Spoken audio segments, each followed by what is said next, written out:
ಜೀನಾಗೆ ಸಂಪಾದಕತ್ವದಲ್ಲಿ GMS news ಸಾಗರ ಸುತ್ತದ ಆಚೆ ಈಚೆ ಶನಿವಾರದ news ಅಪ್ಡೇಟ್ಗೆ ತಮಗೆ ಸ್ವಾಗತ. ಮುಖ್ಯಾಂಶಗಳು: ಉಪಚುನಾವಣೆ, 3 ಕ್ಷೇತ್ರದಲ್ಲಿ ಕಾಂಗ್ರೆಸ್ ಗೆಲುವು, ಪಟಾಕಿ ಸಿಡಿಸಿ ಸಂಭ್ರಮಾಚರಣೆ, ಕೈಗೆಲುವಿಗೆ ಸರ್ಕಾರದ ಜನಪರ ಆಡಳಿತ ಕಾರಣ ಎಂದ ಚಂದ್ರಪ್ಪ ಸುರೇಶ್ ಬಾಬು ಜ್ಯೋತಿ. ಸಾಗರದಲ್ಲಿ 5 ರೈತ ಸಂಘಗಳ ಒಗ್ಗಟ್ಟಿನ ಮಂತ್ರ, ಮುಂದಿನ ಎಲ್ಲ ಹೋರಾಟ ಒಟ್ಟಾಗಿ ನಡೆಸುತ್ತೇವೆಂದ ಪಂಚಾಧ್ಯಕ್ಷರು. ರೈತ ಸಂಘಗಳ ಒಗ್ಗೂಟುವಿಕೆ ಕಾರಣ ತಿಳಿಸಿದ ಪಂಚಾಧ್ಯಕ್ಷರು. ಕಲ್ಮನೆ ಕುಂಬಾರಗುಂಡಿ ಗ್ರಾಮದ ಒಂಟಿಮನೆ ದರೋಡೆಕೋರ ಪೊಲೀಸ್ ವಶಕ್ಕೆ, ಮಾಲು ಸಹಿತ ಆರೋಪಿ ಬಂಧಿಸಿದ್ದಾಗಿ ಮಾಹಿತಿ ನೀಡಿದ ಡಿವೈಎಸ್ಪಿ. ತ್ಯಾಗರ್ತಿ ಎಳವರಸಿ ರೈಲ್ವೆ ಗೇಟ್ ಗಂಟೆಗಟ್ಟಲೆ ಬಂದ್, ವಾಹನ ಸವಾರರ ಅಸಮಾಧಾನ. ಈಗ ಸುದ್ದಿಯ ವಿವರ. ರಾಜ್ಯದ 3 ವಿಧಾನಸಭಾ ಕ್ಷೇತ್ರಗಳಿಗೆ ನಡೆದ ಉಪಚುನಾವಣೆಯಲ್ಲಿ ಕಾಂಗ್ರೆಸ್ ಪಕ್ಷ ಗೆಲುವು ದಾಖಲಿಸಿರುವ ಹಿನ್ನೆಲೆಯಲ್ಲಿ ಶನಿವಾರ ಸಾಗರ ಹೋಟೆಲ್ ವೃತ್ತದಲ್ಲಿ ಬ್ಲಾಕ್ ಕಾಂಗ್ರೆಸ್ ವತಿಯಿಂದ ಪಟಾಕಿ ಸಿಡಿಸಿ ಸಂಭ್ರಮಾಚರಣೆ ನಡೆಸಲಾಯಿತು. ಈ ಸಂದರ್ಭದಲ್ಲಿ ಮಾತನಾಡಿದ ಬ್ಲಾಕ್ ಕಾಂಗ್ರೆಸ್ ಅಧ್ಯಕ್ಷ ಕಲಸಿ ಚಂದ್ರಪ್ಪ, ಐಎನ್ ಸುರೇಶ್ ಬಾಬು ಮತ್ತು ಜ್ಯೋತಿ ಕೋವಿ, ನಾವು ಕರ್ನಾಟಕದಲ್ಲಿ ಒಂದು ಚನ್ನಪಟ್ಟಣ, ಒಂದು ಸಂಡೂರು, ಒಂದು ಶಿಕಾಂ 3 ಕ್ಷೇತ್ರಗಳಲ್ಲಿ ಗೆಲುವನ್ನು ಸಾಧಿಸಿದ್ದೇವೆ. ಇದಕ್ಕೆ ಕಾರಣೀಭೂತರು ನಮ್ಮ ಜೋಡೆತ್ತು, ಕರ್ನಾಟಕದ ಜೋಡೆತ್ತು, ಒಂದು ಸಿದ್ದರಾಮಯ್ಯ, ಇನ್ನೊಂದು ಡಿ.ಕೆ. ಶಿವಕುಮಾರ್ ಅವರ ನಾಯಕತ್ವದಲ್ಲಿ ಈ 3 ಉಪಚುನಾವಣೆ ನಾವು ಅತ್ಯಂತ ಬಹುಮತದಿಂದ ಗೆದ್ದಿದ್ದೇವೆ. ಯಾಕಂದರೆ ಕಾಂಗ್ರೆಸ್ ಸರ್ಕಾರ ಕೊಟ್ಟಂಥ ಜನಪರ ಕಾರ್ಯಕ್ರಮಗಳು ಇವತ್ತು ಬಡವರಿಗೆ ಅಕ್ಕಿ ಕೊಡೋದಿರ್ಬೋದು, ಗ್ಯಾರಂಟಿ 5 ಗ್ಯಾರಂಟಿಯ ಪ್ರಯೋಜನವನ್ನು ಜನಸಾಮಾನ್ಯರು ಪಡ್ಕೊಂಡು ಸಿದ್ದರಾಮಯ್ಯ ಮತ್ತು ಡಿ.ಕೆ.ಶಿ ಅವರ ನಾಯಕತ್ವಕ್ಕೆ ಒತ್ತು ಕೊಟ್ಟು ಇವತ್ತು 3 ಉಪಚುನಾವಣೆಯಲ್ಲಿ ನಮ್ಮ ಅಭ್ಯರ್ಥಿಗಳನ್ನು ಗೆಲುವನ್ನು ಸಾಧಿಸಿದ್ದಾರೆ. ಜೊತೆಗೆ ನಮ್ಮ ನಾಯಕರಾದಂಥ ಗೋಪಾಲಕೃಷ್ಣ ಬೇಳೂರು ನಮಗೆ ಚುನಾವಣೆಗೆ ಹಾಕಿದ್ರು. ಬಂಕಾಪುರ ಇನ್ಚಾರ್ಜ್ ಗೋಪಾಲಕೃಷ್ಣ ಬೇಳೂರವರಿಗೆ ಬಂಕಾಪುರ ಅವ್ರ ಜೊತೆ ನಾವು ಅನೇಕ ನಮ್ಮ ಸ್ನೇಹಿತರು ಮತ್ತು ಮಹಿಳಾ ಮುಖಂಡರು ಎಲ್ಲರೂ ಹೋಗಿ ಒಂದು 3 ದಿವಸ ನಾವು ನಮಗೆ ಕೊಟ್ಟಂಥ ವಾರ್ಡ್ಗಳ ಪ್ರಚಾರ ಮಾಡಿ ಮನೆ ಮನೆಗೆ ಹೋಗಿ ಅವರಲ್ಲಿ ಕೈ ಮುಗಿದು ನಮ್ಮ ನಾಯಕರಾದ ಗೋಪಾಲಕೃಷ್ಣ ಅವರು ನಾವು ಜೊತೆಗಿದ್ದೀವಿ. ಕೈ ಮುಗಿದು ಮನೆ ಮನೆಗೆ ಹೋಗಿ ಅಲ್ಲೇ ವಾರ್ಡು ಕೌನ್ಸಿಲರ್ಗಳು ನಮಗೆ ಜಾಯಿಂಟ್ ಮಾಡಿದರು. ಮತ್ತು ನಮ್ಮ ಸತೀಶ್ ಜಾರಕಿಹೊಳಿಯ ನೇತೃತ್ವ ಅಲ್ಲಿ ಶಿಕಾಂ ಬಹಳ ಜನಪ್ರಿಯತೆ ಮನುಷ್ಯ. ನಾನು ಕೂಡ ಹತ್ತಿರದಿಂದ ಮಾತಾಡಿದೆ. ನಮ್ಮ ಫೋಟೋಲ್ಲ ನೀವು ನೋಡಿರ್ಬೋದು. ಸತೀಶ್ ಜಾರಕಿಹೊಳಿ ಅದರ ಉಸ್ತುವಾರಿ ತಗೊಂಡಿದ್ರು. ಏನು ಸಿಂಪಲ್ ಅಂದರೆ ನಾವು ಏನೂ ಅಲ್ಲ, ಆ ಮನುಷ್ಯ ಇವತ್ತು ಭಾಳ ಎತ್ತರಕ್ಕೆ ಬೆಳೆದಿದ್ದಾರೆ. ಅವ್ರ ಬಟ್ಟೆ ಹೊಲಿಸಿದ ದಿನ ಇಸ್ತ್ರಿ ಮಾಡಿದ್ರೇನ ತಿರುಗಿ ಇಸ್ತ್ರಿ ಕಾಣಲಿಲ್ಲ. ಅದೇ ಶರ್ಟು ಅದೇ ಒಂದೇ ಥರ. ಅಷ್ಟು ದೊಡ್ಡ ಮನುಷ್ಯ ಅವರು ಜಾರಕಿಹೊಳಿ ಅವರು. ಅವ್ರ ನೇತೃತ್ವದಲ್ಲಿ ನಮ್ಮ ನಾಯಕರಾದ ಗೋಪಾಲಕೃಷ್ಣ ಅವರು ಕೂಡ ಸತತ 3 ದಿನ ಅಲ್ಲಿ ಪ್ರಚಾರ ಮಾಡಿ ನಮ್ಮ ಮಹಿಳಾ ಮುಖಂಡರು, ನಮ್ಮ ಯುವ ಮುಖಂಡರು ಕೂಡ ಅನೇಕ ಜನ ಬಂದಿದ್ರು. ನಾವು ಒಂದು 20 ಜನ ಹೋಗಿದ್ವಿ, 3 ದಿನ ಗೆದ್ದಿದ್ವಿ. ಆ ಕಾರಣಕ್ಕಾಗಿ ಇವತ್ತು 3 ಕ್ಷೇತ್ರವನ್ನು ನಾವು ಗೆದ್ದಿದ್ದೇವೆ. ಏನು ಚುನಾವಣಾ ಪೂರ್ವದಲ್ಲಿ ಅನೇಕರು ಒಂದು ಅಂತ, ಆದರೆ ಮತದಾರ ಎಷ್ಟು ಜಾಗೃತನಾಗಿದ್ದಾರೆ ಅಂದರೆ ಸಿದ್ದರಾಮಯ್ಯವರ ನಾಯಕತ್ವ ಬಡವರಿಗೆ ಕೊಟ್ಟಂಥ ಆ ಕಾರ್ಯಕ್ರಮಗಳು ಪ್ರತಿಯೊಬ್ಬ ಮನೆಗೆ ಬಡವರಿಗೆ ತಲುಪಿದೆ. ಆ ಕಾರ್ಯಕ್ರಮ 2,000 ಇರ್ಬೋದು, ಅಕ್ಕಿ ಇರ್ಬೋದು, ಉಚಿತ ಬಸ್ ಇರ್ಬೋದು, ವಿದ್ಯುತ್ ಇರ್ಬೋದು, ನಮ್ಮ ನಿರುದ್ಯೋಗಿ ಯುವಕರಿಗೆ ಮಾಸಾಸನ ಇರ್ಬೋದು, ಇವರಿಗೆ ಎಲ್ಲ ಕಾರ್ಯಕ್ರಮಗಳು ಜನರಿಗೆ ಮುಟ್ಟಿ ಆ ಜನರೇ ಕೂಡ ಇವತ್ತು ನಮ್ಮ ಅಭ್ಯರ್ಥಿಗಳ ಗೆಲುವಿಗೆ ಕಾರಣಕರ್ತರಾಗಿದ್ದಾರೆ. ಕಾಂಗ್ರೆಸ್ ಪಕ್ಷ ಎಷ್ಟು ಬಲಿಷ್ಠವಾಗಿ ತೋರ್ತದೆ. ಮತ್ತು BJPಯವರು ಸಿದ್ದರಾಮಯ್ಯನವ್ರನ್ನ ಭಾಳ ಹೆಣಿಬೇಕು ತಂದರು. ಮೂಡ ತಂದರು, ವಾಲ್ಮೀಕಿ ತಂದರು, ಒಕ್ಕ ತಂದರು, ಅನೇಕ ವಿಚಾರಗಳ ತಂದು ನಮ್ಮ ಸರ್ಕಾರವನ್ನು ಹೆಣಿಬೇಕು ಅಂತ ಭಾಳ ಪ್ರಯತ್ನ ಮಾಡಿದರು. ಆದರೆ ಅವ್ರಿಗೇನು ಸಿದ್ದರಾಮಯ್ಯನವ್ರನ್ನ ಡಿ.ಕೆ. ಶಿವಕುಮಾರ್ನ ಮುಟ್ಲಿಕ್ಕೆ BJPಯಿಂದ ಆಗಲಿಲ್ಲ. ಬೆಂಕಿ ಸುಟ್ಟು ಹೋಗ್ತಾರೆ BJPಯವರು. ಸಿದ್ದರಾಮಯ್ಯ ಡಿ.ಕೆ. ಶಿವಕುಮಾರ್ ಮುಟ್ಟಿದರೆ ಸುಟ್ಟು ಹೋಗ್ತಾರೆ. ಇಡೀ ನಮ್ಮ ರಾಜ್ಯದ ಎಲ್ಲ ವರ್ಗದ ಜನ, ಹಿಂದುಳಿದ ವರ್ಗ, ಅಲ್ಪಸಂಖ್ಯಾತರು, ದೀನದಲಿತರು, ಎಲ್ಲ ವರ್ಗದ ಜನ ಕಾಂಗ್ರೆಸ್ಸಿಗೆ ಮತ ಹಾಕಿದ್ದಾರೆ. ಸಿದ್ದರಾಮಯ್ಯ ಮತ್ತು ಡಿ.ಕೆ. ಶಿವಕುಮಾರ್ ನಾಯಕತ್ವವನ್ನು ಒಪ್ಪಿದ್ದಾರೆ. ಅವೆಲ್ಲ ಕಾರಣಕ್ಕಾಗಿ 3 ಸೆಷನ್ ನಾವು ಗೆದ್ದಿದ್ದೇವೆ. ಈ ಸಂಭ್ರಮದ ವಿಜಯೋತ್ಸವದಲ್ಲಿ ಪಾಲ್ಗೊಂಡಂಥ ನಮ್ಮೆಲ್ಲ ತಾಲೂಕಿನ ಕಾಂಗ್ರೆಸ್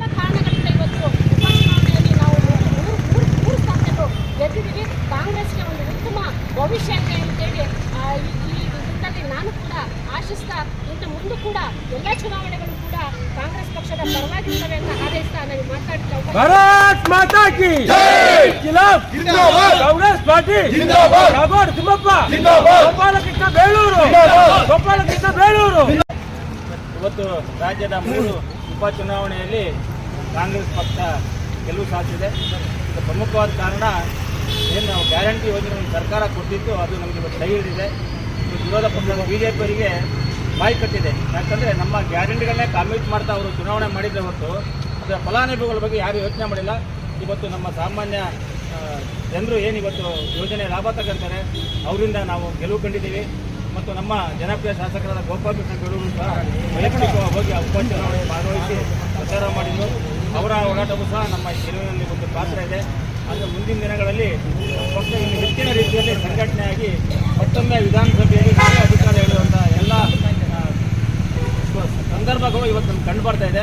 ಆದ್ದರಿಂದ ಇವತ್ತು ಮತ ನಿಂತ 3 ಕ್ಷೇತ್ರದ ಎಲ್ಲ ಮತದಾರರಿಗೂ ಸಹ ಪ್ರಮುಖ ಕಾಂಗ್ರೆಸ್ಸಿಂದ ನಾವು ಅಭಿನಂದನೆ ಸಲ್ಲಿಸ್ತಾ ಇದ್ದೀವಿ. ಜೈ ಹಿಂದ್, ಜೈ ಕರ್ನಾಟಕ. ಕಾಂಗ್ರೆಸ್ ಪ್ರಮುಖರಾದ ಗಣಪತಿ ಮಂಡಗಳಲ್ಲಿ ಮಧುಮಾಲತಿ, ಡಿ ದಿನೇಶ್, ಅನ್ವರ್ ಬಾಷಾ, ಮಕ್ಬುಲ್ ಅಹ್ಮದ್, ಮರಿಯಾ ಲೀಮಾ, ಚಂದ್ರಪ್ಪ ಎಲ್, ಗಣಾಧೀಶ್, ಬಸವರಾಜ್ ಕೊಗ್ವೆ, ಬೀರೇಶ್ ಕಾಗೋಡು, ರಮೇಶ್ ಚಂದ್ರಗುತ್ತಿ, ಮೈಕಲ್ ಡಿಸೋಜಾ ಇನ್ನಿತರರು ಹಾಜರಿದ್ದರು. ಸಾಗರ ತಾಲೂಕಿನಲ್ಲಿ ಪ್ರತ್ಯೇಕವಾಗಿ ಕೆಲಸ ಮಾಡುತ್ತಿದ್ದ 5 ರೈತ ಸಂಘಗಳು ಒಂದಾಗಿದ್ದು, ಮುಂದಿನ ದಿನಗಳಲ್ಲಿ ನಮ್ಮ ಸಂಯುಕ್ತ ರೈತ ವೇದಿಕೆ ಮೂಲಕ ರೈತಪರ ಹೋರಾಟ ನಡೆಸಲಾಗುತ್ತದೆ ಎಂದು ಡಾಕ್ಟರ್ ಎಚ್ ಗಣಪತಿಯಪ್ಪ ರೈತ ಸಂಘದ ಅಧ್ಯಕ್ಷ ಹೊಯ್ಸಳ ಗಣಪತಿಯಪ್ಪ ತಿಳಿಸಿದರು. ಶನಿವಾರ ಸುದ್ದಿಗೋಷ್ಠಿಯಲ್ಲಿ ಮಾತನಾಡಿದ ಅವರು, ಇವತ್ತಿನ ಈ ಪತ್ರಿಕಾಗೋಷ್ಠಿಯ ಉದ್ದೇಶವನ್ನ ತಮಗೆ ಮೊದಲು ತಿಳಿಸ್ಲಿಕ್ಕೆ ಬಯಸ್ತೇನೆ. ನಾನು ಕಳೆದ ಹಲವಾರು ದಿನಗಳ ಹಿಂದೆ ಒಂದು ಪತ್ರಿಕಾ ಮಾಧ್ಯಮದಲ್ಲಿ ಒಂದು ವಿಚಾರವನ್ನ ಹಂಚಿಕೊಂಡಿದ್ದೆ. ಈ ತಾಲೂಕಿನಲ್ಲಿ ಎಲ್ಲ ರೈತ ಸಂಘಟನೆಗಳು, ಅಂದ್ರೆ ನಮ್ದೀಗ 4 ಸಂಘಟನೆಗಳಿದೆ ರೈತ ಸಂಘ. ಈ ಎಲ್ಲ ಸಂಘಟನೆಗಳು ಒಗ್ಗಟ್ಟಾಗಿ ತಾಲೂಕಿನಲ್ಲಿ ನಡೆಯುವಂತ ರೈತಪರ ಹೋರಾಟಗಳಿಗೆ ನಾವೆಲ್ಲ ಒಟ್ಟಾಗಿರಬೇಕು, ನಾವೆಲ್ಲ ಒಂದೇ ವೇದಿಕೆಯಲ್ಲಿ ಬರಬೇಕು ಅನ್ನೋ ಒಂದು ಅಭಿಪ್ರಾಯವನ್ನ ನಾನು ವ್ಯಕ್ತಪಡಿಸಿದ್ದೆ. ಅದೇ ರೀತಿಯಲ್ಲಿ ಇವತ್ತು ಎಲ್ಲರೂ ಕೂಡ 4 ಸಂಘಟನೆಯ ಅಧ್ಯಕ್ಷರು ಕೂಡ ಇಲ್ಲಿ ಹಾಜರಿದ್ದಾರೆ. ಇನ್ನು ಮುಂದಿನ ಸಾಗರ ತಾಲೂಕಿನ ಎಲ್ಲ ರೈತಪರ ಹೋರಾಟಗಳಲ್ಲಿ ನಾವೆಲ್ಲರೂ ಕೂಡ ಒಟ್ಟಾಗಿ ಹೋರಾಟಗಳಲ್ಲಿ ಭಾಗಿಯಾಗಬೇಕು ಅಂತ ಹೇಳಿ ಈಗಾಗಲೇ ತೀರ್ಮಾನ ಮಾಡಿದ್ವಿ. ಹಾಗೆ ಇದನ್ನ ಒಂದೇ ಬ್ಯಾನರ್ ಅಡಿ ತರಬೇಕು ಅನ್ನೋ ಉದ್ದೇಶನೂ ನಮ್ದಾಗಿದೆ. ಯಾಕಂತಂದ್ರೆ ಎಲ್ಲ ಅಧ್ಯಕ್ಷರು ಕೂಡ ಅವ್ರದೇ ಆದಂತ ಜಿಲ್ಲಾಧ್ಯಕ್ಷರು, ರಾಜ್ಯಾಧ್ಯಕ್ಷರು ಎಲ್ಲರೂ ಇದ್ದಾರೆ. ಅವ್ರ ಗಮನಕ್ಕೂ ತಂದು ಅವರ ವಿಚಾರವನ್ನು ತಿಳ್ಕೊಂಡು ನಾವೆಲ್ಲ ಒಟ್ಟಾಗಬೇಕಾಗಿದೆ. ಈ ನಿಟ್ಟಿನಲ್ಲಿ ನಾವಿವತ್ತು ಈ ವೇದಿಕೆ ಮತ್ತು ಪತ್ರಿಕಾಗೋಷ್ಠಿಯನ್ನ ಮಾಡ್ತಾ ಇದ್ದೀವಿ. ಹಾಗೆ ಮೊನ್ನೆ ಒಂದು ಪತ್ರಿಕಾಗೋಷ್ಠಿಯನ್ನ ದಿನೇಶ್ ಶಿರ್ವಾಳ ಅವರು ನಡೆಸ್ತಾರೆ. ಡಾಕ್ಟರ್ ಎಚ್ ಗಣಪತಿಯಪ್ಪ ಅವರ ಬಣವನ್ನ ಚುನ್ನಪ್ಪ ಪೂಜಾರಿ ಕರ್ನಾಟಕ ರಾಜ್ಯ ರೈತ ಸಂಘದ ಜೊತೆಗೆ ವಿಲೀನಗೊಳಿಸಿದ್ದೀನಿ ಅಂತ. ಆಕ್ಚುಲಿ ಸಾಗರ ತಾಲೂಕಿನಲ್ಲಿ ಸಾಗರ ತಾಲೂಕು ರೈತ ಸಂಘ ಪ್ರಾರಂಭವಾಗಿದ್ದು 1948ರಲ್ಲಿ ರೈತ ಏನ್ ಚಳವಳಿ ನಡೆಯುತ್ತೆ, ಕಾಗೋಡು ಚಳವಳಿ, ಅದರ ಉದ್ದೇಶಕ್ಕಾಗಿ ಒಂದು ರೈತ ಸಂಘಟನೆಯನ್ನ ಪ್ರಾರಂಭ ಮಾಡ್ಕೊಳ್ಳುತ್ತೆ. ಆ ರೈತ ಸಂಘವನ್ನ ಶ್ರೀಯುತ ಎಚ್ ಗಣಪತಿಯಪ್ಪನವರು ಸ್ಥಾಪನೆ ಮಾಡ್ತಾರೆ. ಅದು ಸತತ 3 ವರ್ಷಗಳಿಂದ ಈ ತಾಲೂಕಿನಲ್ಲಿ ಹಲವಾರು ರೈತ ಹೋರಾಟಗಳನ್ನ ಯಶಸ್ವಿಯಾಗಿ ಮಾಡ್ಕೊಂಡ್ ಬಂದಿದ್ವಿ. ಈಗ ಆ ಸಂಘಟನೆಯನ್ನ ಚುನ್ನಪ್ಪ ಪೂಜಾರಿ ಸಂಘಕ್ಕೆ ವಿಲೀನಗೊಳಿಸಿದ್ದಾರೆ ಅಂತ ಹೇಳ್ತಾ ಇದ್ದಾರೆ. ಅವರು ವಿಲೀನಗೊಳಿಸ್ಲಿಕ್ಕೆ ಅವರಿಗೆ ಯಾವುದೇ ರೈಟ್ಸ್ ಇಲ್ಲ ಅಂತ ಅನ್ಕೊಂತೀನಿ. ಯಾಕೆಂತಂದ್ರೆ ಅವ್ರೀಗಾಗಲೇ ಗಣಪತಿಯಪ್ಪ ಬಣಕ್ಕೆ 8/11ಕ್ಕೆ ರಾಜೀನಾಮೆ ಕೊಟ್ಟಿದ್ದಾರೆ. 8/11ಕ್ಕೆ ಅವರು ರಾಜೀನಾಮೆ ಕೊಟ್ಟಿದ್ದಾರೆ. ನಾವು ಕೂಡ ಇಲ್ಲಿ ಎಚ್ ಗಣಪತಿಯಪ್ಪ ಸ್ಥಾಪಿತ ರೈತ ಸಂಘ ಅಸ್ತಿತ್ವದಲ್ಲಿದೆ.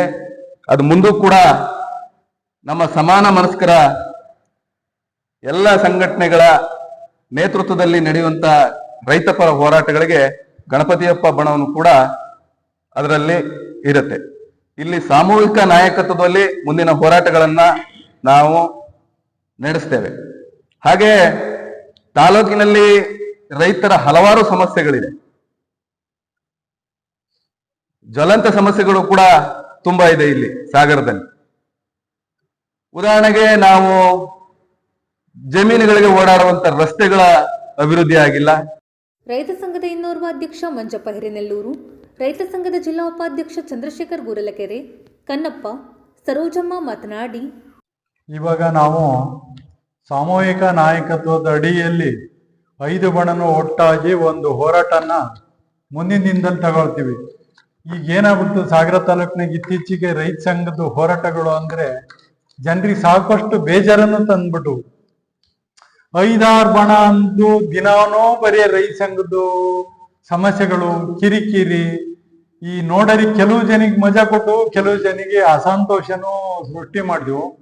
ದಯಮಾಡಿ ಮುಂದಿನ ದಿನದಾಗೆ ನಾವು ಅಷ್ಟರು ಶಾಂತಿಯುತವಾಗಿ ಅಹಿಂಸಾ ಮಾರ್ಗವಾಗಿ ಎಲ್ಲ ಜಾತ್ಯತೀತ ಮತ್ತೆ ರೈತ ಕುಲ, ರೈತ ಕಾರ್ಮಿಕರನ್ನ ಪ್ರೀತಿ ವಿಶ್ವಾಸದಿಂದ ಕಂಡು ಅವರ ಅನಿವಾರ್ಯತೆಗಳು ಎಲ್ಲಿ ಅನಿವಾರ್ಯತೆ ಬರ್ತೈತೆ ಅಂದ್ರೆ ಬಲಾಢ್ಯರು ಅಸಹಾಯಕರನ್ನ ತುಳಿಯಕ್ಕೆ ಯಾವಾಗ ಹೊಣ್ತಾರೆ, ಇವರಿಗೆ ರಾಜಕಾರಣ ಬೆಂಬಲ ಇರೋದಲ್ಲ, ಕಾನೂನುಗಳು ಅರಿವಿರೋದಲ್ಲ, ಪ್ರಭಾವಿಗಳ ತುಳಿತಕ್ಕೆ ಒಳಗಾಗಿ ನಾನು ಯಾರ ಹತ್ರ ಹೋಗ್ಬೇಕಪ್ಪ ಅನ್ನೋದು ಒಂದು ಆಲೋಚನೆಗೆ ಮುದುಡಿ ಹೋಗ್ಬಿಡ್ತಾರೆ.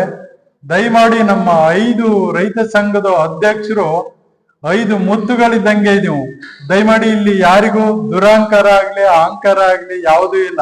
ನಮಗ್ ನೀವು ಯಾರೇ ಫೋನ್ ಮಾಡಿದ್ರು, ಸರ್ ನಮಸ್ಕಾರ, ನಿಮ್ ವಿಚಾರ ಏನ್ ಹೇಳ್ರಿ ಅನ್ನೋಂತ ತಾಳ್ಮೆಯನ್ನ ಹೊಂದಿರ್ತಕ್ಕಂಥ ಅಧ್ಯಕ್ಷರು ನಾವು 5 ಜನ. ಅದ್ರ ಜೊತೆಗೆ ನಮ್ಮ ಜಯಲಕ್ಷ್ಮಿ ನೇತ್ರವಳ್ಳಿ ನಮ್ಮ ಸಾಮೂಹಿಕ ರೈತ ಮಹಿಳೆ ಆಗಿ ಮತ್ತೆ ಸಾಮೂಹಿಕ ನಾಯಕತ್ವದ ಅಧ್ಯಕ್ಷರು ಆಗಿ ಕೆಲಸ ಮಾಡಕ್ ಪಾಪ ಒಪ್ಕೊಂಡಿದ್ದಾರೆ. ಮಹಿಳೆಯರು ಕೆಲವು ವಿಚಾರಗಳನ್ನ ಅವ್ರ ಜೊತೆ ಚರ್ಚೆ ಮಾಡಿದಾಗ ನಾವು ಕುತ್ಕೊಂಡು ಸಾಲ್ವ್ ಮಾಡ್ತೀವಿ. ದಯಮಾಡಿ ಮುಂದಿನಿಂದಗೆ ನಾವು ಜನಪ್ರತಿನಿಧಿಗಳಾಗ್ಬೋದು, ಅಧಿಕಾರಿಗಳಾಗ್ಬೋದು, ಇವ್ರು ಯಾವುದೇ ಕಾರ್ಯಚಟುವಟಿಕೆಗೆ ನಾವು ವಿಳಂಬ ಮಾಡೋದಲ್ಲ. ಅವರು ಪ್ರಾಮಾಣಿಕವಾದ ಕಾರ್ಯಚಟುವಟಿಕೆ ಮಾಡ್ಕೊಂಡು ಸಾಗರ ತಾಲೂಕಿನಿಗೆ ರೈತ ಸ್ನೇಹಿಗಳಾಗಿ ನಡ್ಕನಂತದಕ್ಕೆ ನಮ್ಮ ಬೆಂಬಲ ಸದಾ ಇರ್ತೈತಿ. ಆದ್ರೆ ಮುಖ್ಯವಾಗಿ ನಾವೀಗ ಏನ್ ನಿಮ್ಮ ಹತ್ರ ಪ್ರಸ್ತಾಪ ಮಾಡ್ಬೇಕು ಅಂದ್ರೆ, ಈ ಕಡೆ ಕಾಡು ಉಳಿಬೇಕು, ನಾಡು ಉಳಿಬೇಕು, ಜನ ಉಳಿಬೇಕು, ವ್ಯವಸಾಯನೂ ಮಾಡ್ಬೇಕು, ಪರಿಸರ ಚೆನ್ನಾಗಿರ್ಬೇಕು. ಈಗ ಏನಾಗ್ಬಿಡ್ತು ಅಂದ್ರೆ ಒಬ್ಬೊಬ್ರು 50 ಎಕರೆ 100 ಎಕರೆ ಬೇಲಿ ಹಾಕಿಬಿಟ್ಟಾರೆ.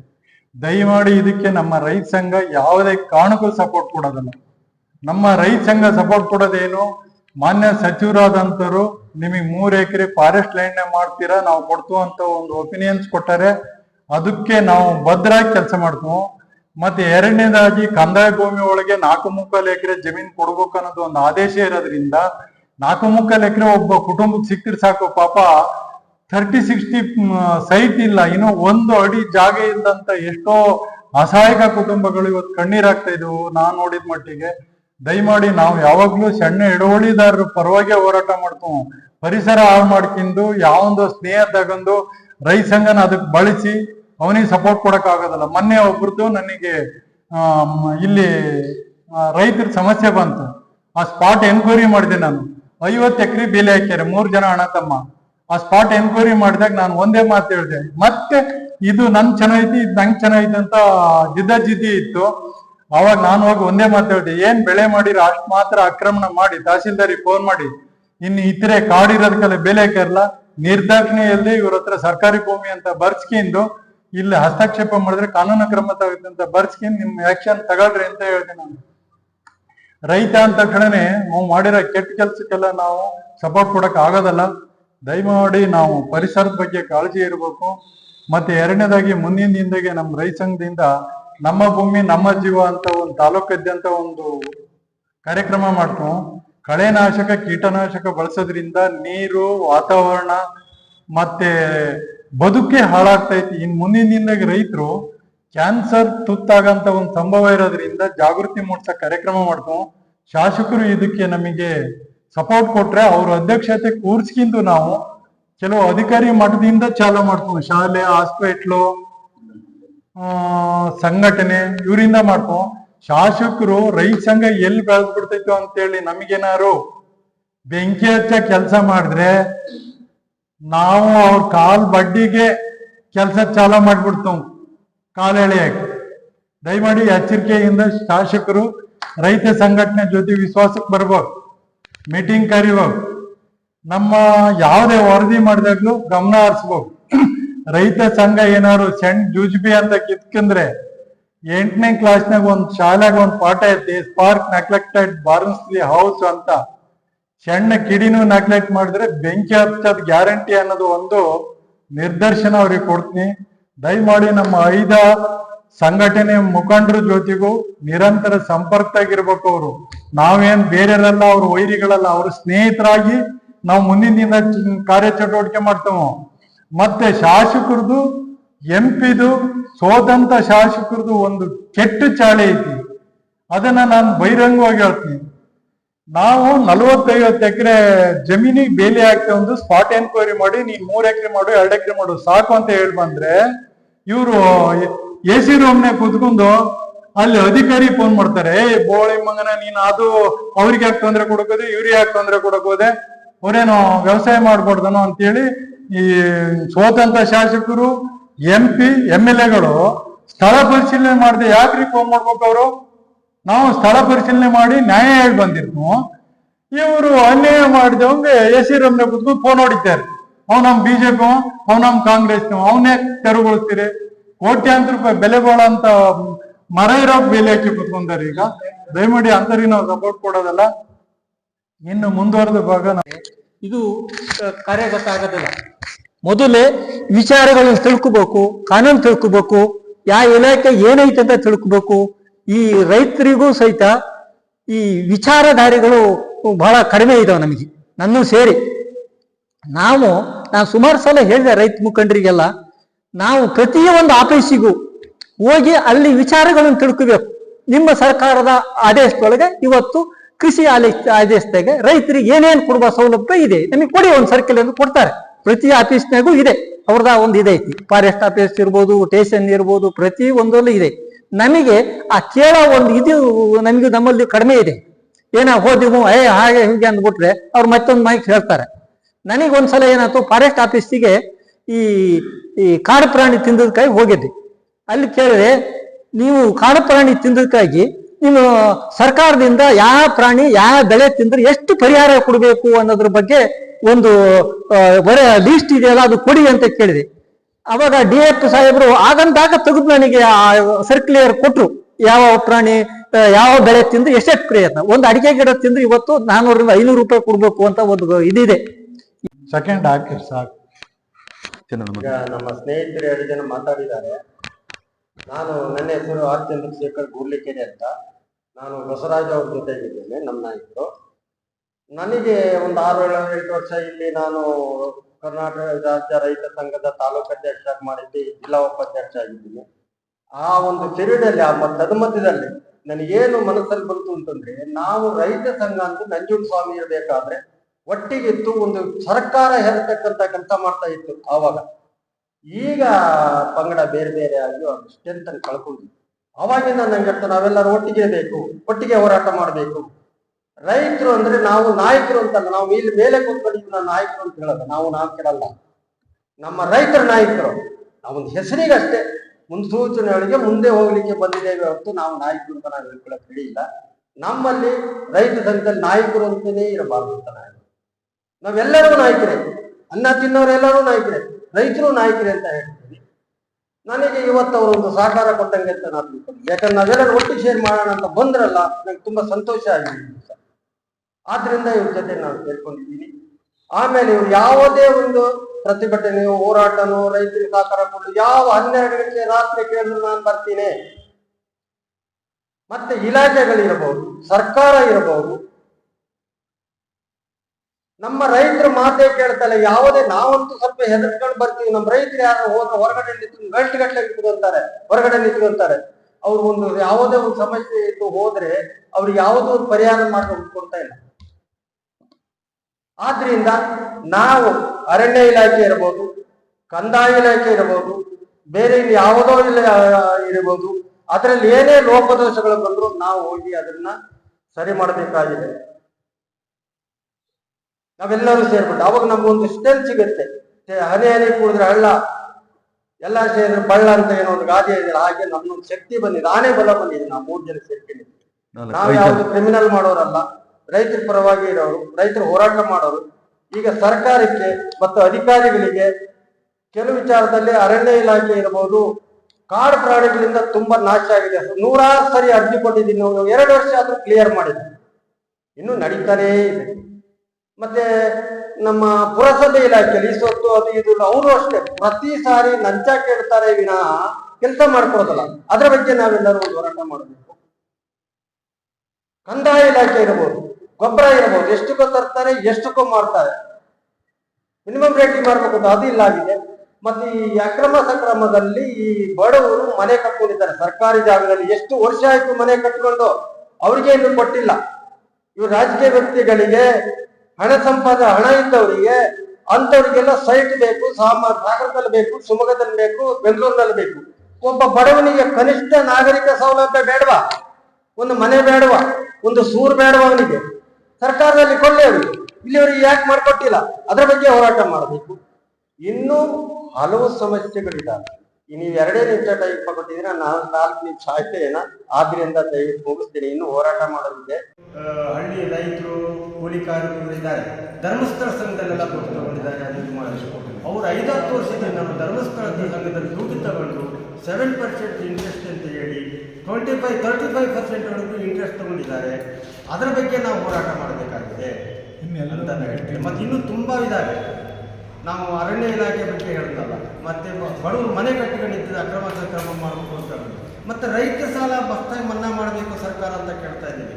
ಯಾಕೆ ಅಂದರೆ ರೈತರು ಮಾಡಿರ್ತಕ್ಕಂಥ ಸಾಲ ರೈತರಿಗೋಸ್ಕರ ಅಲ್ಲ.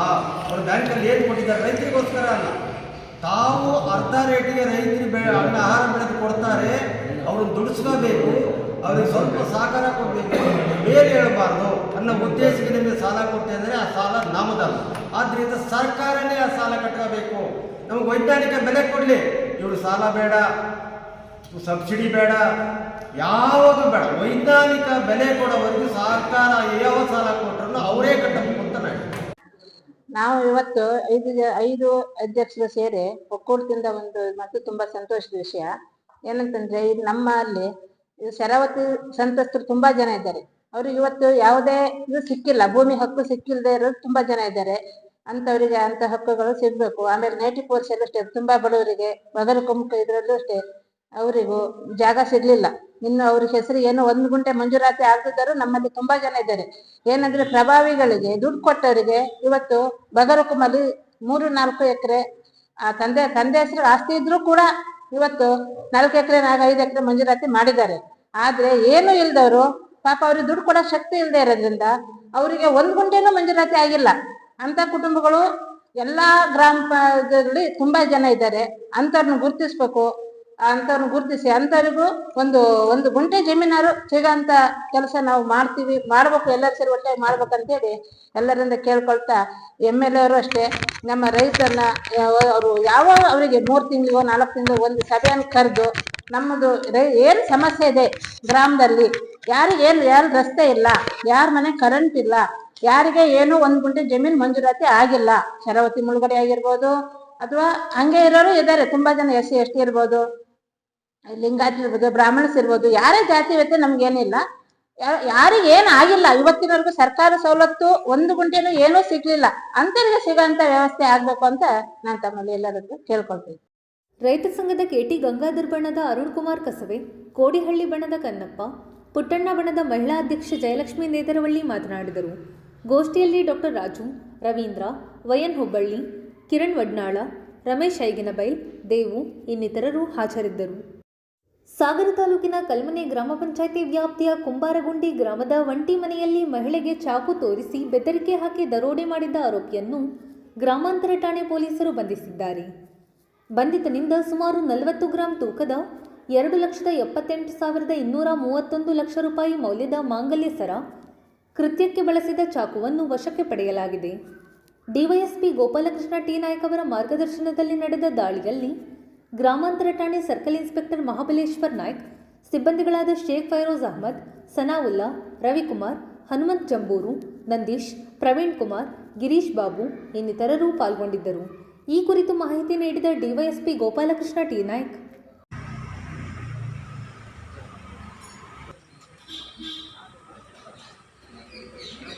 ಕಳೆದ 10 ದಿನ ಹಿಂದೆ ಈಗ ನಮ್ಮ ಗ್ರಾಮಾಂತರ ಠಾಣೆ ವ್ಯಾಪ್ತಿಯ ಕಲ್ಮನೆ ಗ್ರಾಮದಲ್ಲಿ ಒಂಟೆ ಮನೆ ಇತ್ತು. ಅಂದರೆ ಸುಮಾರು ಮನೆಯಿಂದ ಸುಮಾರು 500 ಮೀಟರ್ ವ್ಯಾಪ್ತಿಯಲ್ಲಿ ಯಾವುದೇ ಮನೆ ಇದ್ದಿಲ್ಲ. ಈ ಕುರಿತಾಗಿ ಸಂಪೂರ್ಣವಾದ ಮನೆಯ ಮಾಹಿತಿಯನ್ನು ಸಂಗ್ರಹಿಸಿದ ಒಬ್ಬ ದರೋಡೆಕೋರ ಮನೆ ಹತ್ರ ನುಗ್ಗಿ ಮನೇಲಿ ಯಾರೂ ಇಲ್ಲ ಅನ್ನೋದನ್ನು ಖಾತ್ರಿಪಡಿಸಿಕೊಂಡು ಮನೆಯಲ್ಲಿರೋ ಒಂಟಿ ಮಹಿಳೆಯ ಮೇಲೆ ಅಟ್ಯಾಕ್ ಮಾಡಿ ಅವಳಿಗೆ ಚಾಕು ತೋರಿಸಿ ಅದನ್ನು ಹೆದರಿಸಿ ಅವಳನ್ನು ಒಂದು ರೂಮ್ನಲ್ಲಿ ಕೂಡ ಹಾಕಿದ್ರೆ ಅವಳ ಕುತ್ತಿಗೆ ತಿನ್ನೋ ಸರವನ್ನು ಸಹ ಹೇಳಿಕೊಂಡು ಆನಂತರದಲ್ಲಿ ಅವಳು ಲಾಕ್ ಮಾಡಿ ಅವಳ ಮನೆಯಿಂದ ನಾಪತ್ತೆ ಆಗೋಗಿದ್ದ. ಅಲ್ಲಿಂದ ಮೊಬೈಲ್ ತಗೊಂಡು ಹೋಗಿದ್ದ, ಮತ್ತೊಂದು ಪರ್ಸನ್ನು ಎತ್ಕೊಂಡು ಹೋಗಿದ್ದ, ಮತ್ತು ತಾಳಿಯನ್ನು ಕಿತ್ಕೊಂಡು ಹೋಗಿದ್ದ. ಈ ಕುರಿತಾಗಿ ಮಹಿಳೆ ಕೊಟ್ಟಂಥ ಒಂದು ಏನು ಡಿಸ್ಕ್ರಿಪ್ಷನ್, ವ್ಯಕ್ತಿ ಯಾವ ರೀತಿ ಇದ್ದ, ನೋಡಲಿಕ್ಕೆ ಯಾವ ರೀತಿ ಕಾಣ್ತಾ ಇದ್ದ ಅನ್ನೋದನ್ನೆಲ್ಲ ನಾವು ತಗೊಂಡು ಅದರ ಜೊತೆ ಕೆಲವೊಂದು ಮೊಬೈಲ್ ಮಾಹಿತಿಯನ್ನು ನಾವು ಸಂಗ್ರಹಿಸಿಕೊಂಡು ಸುತ್ತಮುತ್ತಲಿನ CC ಕ್ಯಾಮೆರಾಗಳ ಸಹಾಯದಿಂದ ಆರೋಪಿಯನ್ನು ಪತ್ತೆ ಹಚ್ಚಿದ್ದೀವಿ. ಮುಖ್ಯವಾಗಿ ಗ್ರಾಮಾಂತರ ಠಾಣೆಯ ಸಿಬ್ಬಂದಿಯವರಾದಂಥ ಫೈರುಗಳು ರವಿ ಮತ್ತು ನಗರ ಠಾಣೆಯ ಸನಾವುಲ್ಲಾ ಇವರು ತಂಡ ವಿಶೇಷವಾಗಿ ಮುತುವರ್ಜಿ ವಹಿಸಿ ಇಲ್ಲಿ ಪಾಂಡವಪುರ ಮತ್ತು ಬಿಡದಿ ಈ ಭಾಗದಲ್ಲಿ ಇದ್ದಂಥ ಆರೋಪಿಯನ್ನು ರಸ್ತೆಗೆ ಮಾಡಿಕೊಂಡು ಆತನಿಂದ ಕತ್ತಿಗೊಳಿಸಿ ಚಾಕು ಇರ್ಬೋದು, ಪಾರ್ಸಿ ಇರ್ಬೋದು, ಮತ್ತು ಮುಖ್ಯವಾಗಿ 2,70,000 ಮೌಲ್ಯದ ಬಂಗಾರದ ಸರವನ್ನು ಸಂಪೂರ್ಣವಾಗಿ ವಶಪಡಿಸಿಕೊಳ್ಳಲಾಗಿದೆ. ಅದರಲ್ಲಿ ಆರೋಪಿಯನ್ನು ಮಾಡ್ಕೊಂಡು ಹೋದ ನಂತರದಲ್ಲಿ ತಕ್ಷಣದಲ್ಲಿ ಮುತ್ತೂಟ್ ಫೈನಾನ್ಸ್ದಲ್ಲಿ ಈ ಬಂಗಾರವನ್ನು ಅಡವಿಟ್ಟು ಹಣವನ್ನು ಬಿಡಿಸ್ಕೊಂಡಿದ್ದ. ನಮ್ಮ ಇನ್ಸ್ಪೆಕ್ಟರ್ ಮಹಾಬಲೇಶ ನಾಯ್ಕ ಅವರ ತಂಡದವರು ಅವನನ್ನು ಕರ್ಕೊಂಡೋಗಿ ಮುತ್ತೂಟ್ ಫೈನಾನ್ಸಿಗೆ ಭೇಟಿ ಕೊಟ್ಟು ಅಲ್ಲಿಂದ ಬಂಗಾರವನ್ನು ಬಿಡಿಸ್ಕೊಂಡು ಬಂದು ಈಗ ಇಲ್ಲಿ ಪ್ರದರ್ಶನ ಬಿಟ್ಟಿದ್ದೀವಿ. ಇನ್ನು ಕೆಲವೇ ದಿವಸದಲ್ಲಿ ಏನು ಕರ್ಕೊಂಡಿದ್ದಾರೆ ಅವರಿಗೆ ಇದನ್ನು ಬಿಡುಗಡೆ ಮಾಡ್ತೀವಿ. ಬಿಡುಗಡೆ ಮಾಡುವಂಥ ಕಾರ್ಯಕ್ರಮವನ್ನು ಮಾಡ್ತೀವಿ. ಮಾನ್ಯ ನ್ಯಾಯಾಲಯದಿಂದ ಪರವಾನಗಿ ತಗೊಂಡು ನಾವು ಇದನ್ನು ಮಾಡಲಿಕ್ಕೆ ಪ್ರಯತ್ನ ಮಾಡ್ತಾ ಇದ್ದೀವಿ. ಇನ್ನೊಂದು ಹೇಳಬೇಕಂದ್ರೆ ನಮ್ಮ ಶಿವಮೊಗ್ಗ ಜಿಲ್ಲೆಯಲ್ಲಿ ಸಾಗರ ಸಬ್ ಡಿವಿಷನ್ ನಮ್ಮ ಪೊಲೀಸಲ್ಲಿ ವೀಕ್ಷಕರು ಹೇಳ್ತಾ ಇದ್ದರೆ ಅತಿ ಹೆಚ್ಚಿನ ಪ್ರಕರಣವನ್ನು ಪತ್ತೆ ಹಚ್ಚೋ ಸಬ್ ಡಿವಿಷನ್ ಅಂತೇಳಿ. ಅಷ್ಟಲ್ದೇ ಸಾಗರ ಸಬ್ ಡಿವಿಷನ್ದು ಸಹ ಸಾಗರ ಗ್ರಾಮಾಂತರ ಠಾಣೆ ನಮ್ಮ ಮಹಾಬಲೇಶ್ವರ ನಾಯಕರ ತಂಡದವರು ಅತಿ ಹೆಚ್ಚಿನ ಸಾಧನೆಯನ್ನು ಮಾಡಿದ್ದಾರೆ. ಅವರ ತಂಡಕ್ಕೂ ಠಾಣೆಯ ಎಲ್ಲ ಸಿಬ್ಬಂದಿಯವರಿಗೂ ನಾನು ನಮ್ಮ ಜಿಲ್ಲಾ ಪೊಲೀಸ್ ವರಿಷ್ಠಾಧಿಕಾರಿಗಳು ಅಭಿನಂದನೆಯನ್ನು ಸಲ್ಲಿಸ್ತಾ ಇದ್ದೀವಿ.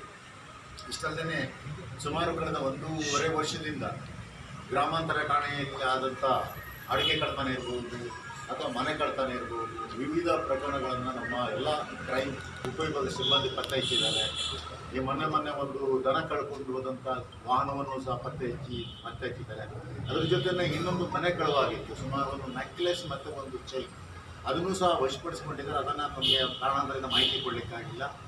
ಮುಂದಿನ ನಮ್ಮ ಯಾವುದಾದ್ರೂ ಇದರಲ್ಲಿ ಆ ಕುರಿತಾಗಿ ನಾವು ಮಾಹಿತಿಯನ್ನು ಕೊಡ್ತಾ ಇದ್ದೀವಿ. ಆದರೆ ಜನರಲ್ಲಿ ಇನ್ನೊಂದು ವಿನಂತಿ ಮಾಡ್ತಾ ಇದ್ದೀವಿ, ಏನು ಅಪರಿಚಿತರು ಗ್ರಾಮೀಣ ಭಾಗದಲ್ಲಿ ಬಂದಾವಾಗ ಅವರ ಫೋಟೋವನ್ನಾಗಲಿ ಅವರ ಮಾಹಿತಿಯನ್ನಾಗಲಿ ಸಂಗ್ರಹಿಸಿಕೊಂಡು ಅಟ್ಲೀಸ್ಟ್ ಅವ್ರ ಡಿಸ್ಕ್ರಿಪ್ಷನ್ ಕೊಟ್ಟರೆ ನಮ್ಗೆ ಈಸಿ ಆಗ್ತದೆ. ಈ ಪ್ರಕರಣದಲ್ಲಿ ಆ ವ್ಯಕ್ತಿಗೆ ಸ್ವಲ್ಪ ದಾಡಿ ಇತ್ತು, ಕಪ್ಪಗಾಗಿದ್ದ, ನೋಡಲಿಕ್ಕೆ ಫೈಟ್ ಇದ್ದ ಅನ್ನುವಂಥ ಮಾಹಿತಿಯನ್ನು ಕೊಟ್ಟಿದ್ದರಿಂದ ನಮ್ಮವರು ಇಷ್ಟು ತೀಕ್ಷ್ಣವಾಗಿ ಪತ್ತೆ ಹಚ್ಚಲಿಕ್ಕಾಯಿತು. ಅದಕ್ಕಾಗಿ ಗ್ರಾಮಸ್ಥರಲ್ಲಿ ಜನರಲ್ಲಿ ನಮ್ಮ ವಿನಂತಿ ಏನಂತ ಹೇಳಿದ್ರೆ ಈ ಕುರಿತಾಗಿ ಹೆಚ್ಚಿನ ನಿಗಾ ಇಡಿಸಬೇಕಂತ ಹೇಳ್ತಾ ಇದ್ದೀನಿ. ಅದ್ರ ಜೊತೆನೇ ಈಗ ನಮ್ಮ ನಗರ ಠಾಣಾ ವ್ಯಾಪ್ತಿಯಲ್ಲಿ ಸಾರ್ವಜನಿಕರು ಸಾಕಷ್ಟು ಕೂಗುಗಳು ಕೇಳಿದ ಹಿನ್ನೆಲೆಯಲ್ಲಿ ಮುಖ್ಯವಾಗಿ ರಸ್ತೆ ಸುರಕ್ಷತೆ ಮತ್ತು ರಸ್ತೆ ಮೇಲಿರುವಂಥ ಏನು ಪಾರ್ಕಿಂಗ್ ಪ್ರಾಬ್ಲಮ್ಗಳನ್ನು ನಿರ್ವಹಿಸುವ ನಿಟ್ಟಿನಲ್ಲಿ ಕೆಲಸ ಮಾಡ್ತಾ ಇದ್ದೀವಿ. ಈಗ ಮೊದಲನೇನಾಗ್ತಿತ್ತು, ನಾವು ಸ್ಥಳದಲ್ಲಿಯೇ ಬಂದು ವಾಹನ ಚಾಲಕರಿಗೆ ಅಥವಾ ಮಾಲೀಕರಿಗೆ ನೋಟಿಸ್ ಕೊಟ್ಟು ದಂಡವನ್ನು ವಸೂಲಿ ಮಾಡ್ತಾ ಇದ್ದೀವಿ. ಈ ಹೊಸ ಪದ್ಧತಿಯನ್ನು ಮಾಡಿದ್ದೀವಿ. ಯಾರೇ ಹಜಾರ್ಡಸ್ ಪಾರ್ಕಿಂಗ್ ಮಾಡಿದರೆ ಅವರ ವಾಹನದ ಚೆಸ್ಸಿ ನಂಬರ್, ಎಂಜಿನ್ ನಂಬರ್ ಅಥವಾ ರಿಜಿಸ್ಟ್ರೇಷನ್ ನಂಬರ್ ನೋಡಿ ಅವರ ಅಡ್ರೆಸ್ಸನ್ನು ಪತ್ತೆ ಮಾಡಿ ಅವ್ರ ಮನೆಗಳಿಗೆ ನೋಟಿಸನ್ನು ಕಳಿಸ್ತಾ ಇದ್ದೀವಿ. ಇದರಿಂದ ಸಾಕಷ್ಟು ಸಾರ್ವಜನಿಕರು ಎಚ್ಚೆತ್ತುಕೊಂಡಿದ್ದಾರೆ. ಈಗಾಗಲೇ ನಗರಸಭೆಯವರು ವಿನಂತಿ ಮಾಡಿ ಪ್ರತ್ಯೇಕವಾದ ಸ್ಥಳಗಳನ್ನು ಗುರುತಿಸಲಾಗಿದೆ. ಒಟ್ಟಾರೆಯಾಗಿ ಈಗ ಟ್ರಾಫಿಕ್ ಬಗ್ಗೆ ಸಹ ಹೆಚ್ಚಿನ ಗಮನ ಹರಿಸ್ತಾ ಇದೆ.